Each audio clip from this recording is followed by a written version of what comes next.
President Cyril Ramaphosa,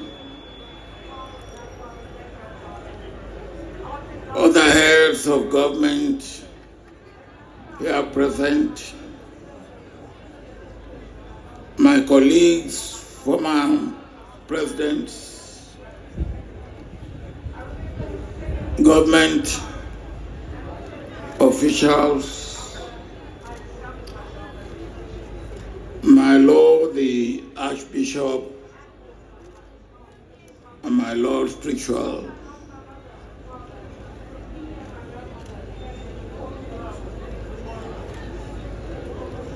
the family of Prince Buthelezi. Let me take this moment to share a few words from the long tribute that I've written and sent to the family. Soon after the creation of Inkatha Freedom Party, Prince Buthelezi was invited to Nigeria for us to have direct account of why and how.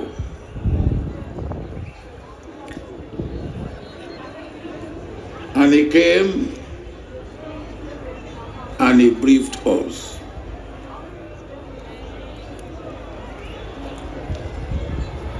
Well, what he said on that occasion still continues to ring in our minds. Today, we have lying in front of us a hero,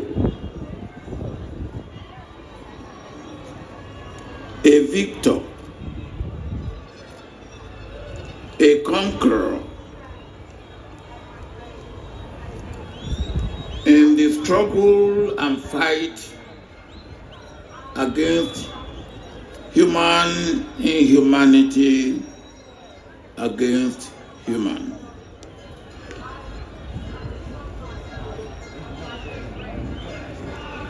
We are here not to mourn or to sorrow, but to celebrate a life dedicated to making other people's lives better and to making the place he found himself better than what that place was as he departed from the place. In 1986, as a member of the Commonwealth Eminent Persons Group, I visited South Africa and had the opportunity to meet with some of the key stakeholders in the struggle against apartheid. I visited President Mandela in Portsmouth Prison, and I had a long discussion with him. We discussed many things, but one of the things I did ask about was Prince Buthelezi. I said to Madiba, and I quote, "When you leave prison, your problem will not be resolution of racist differences alone, but also resolution of ethnic differences."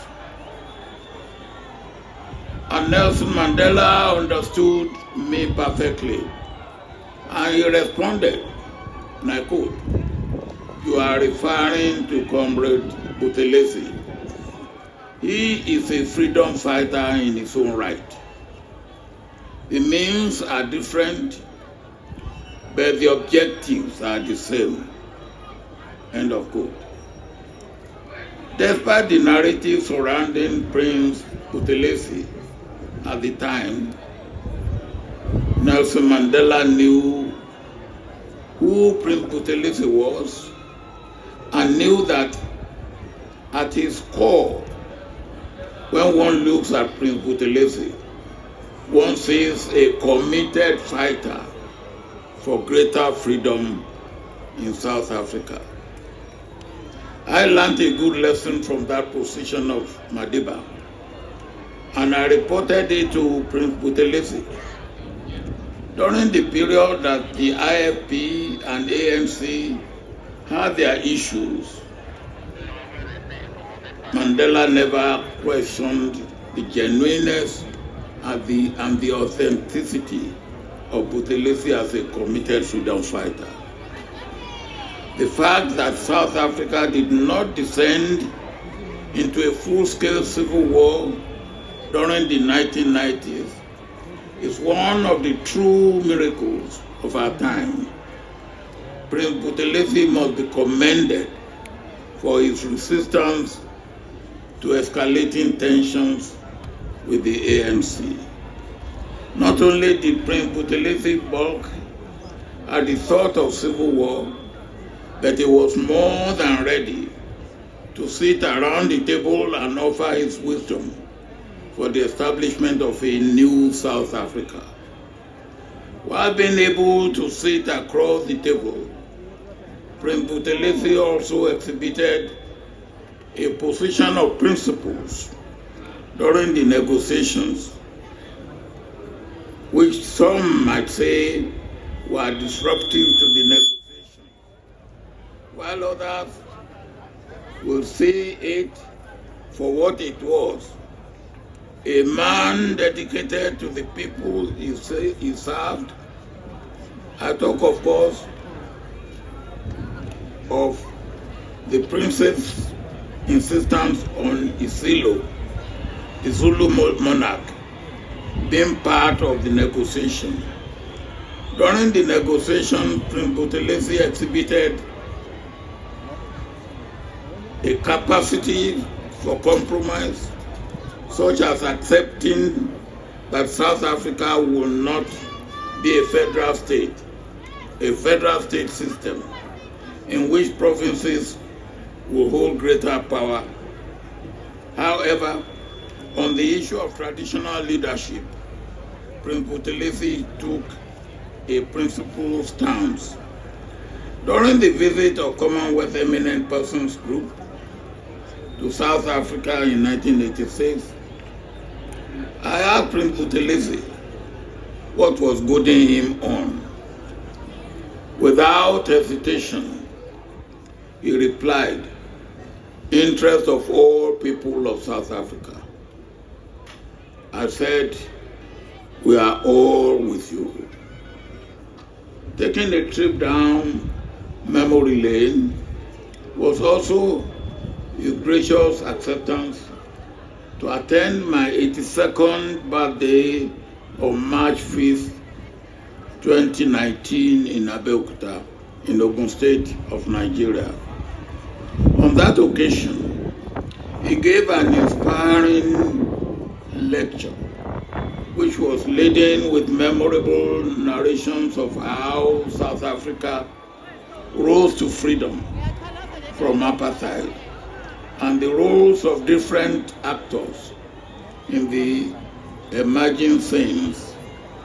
The reality of the blessing wondrously manifested when on March 5th, I saw him, 90 years plus, globally revered Zulu prince, standing by the podium with a firm gait and magisterial, penetrating voice, and the awe on the faces of the audience, attentively listening to the hitherto unheard stories of the struggle against apartheid in South Africa.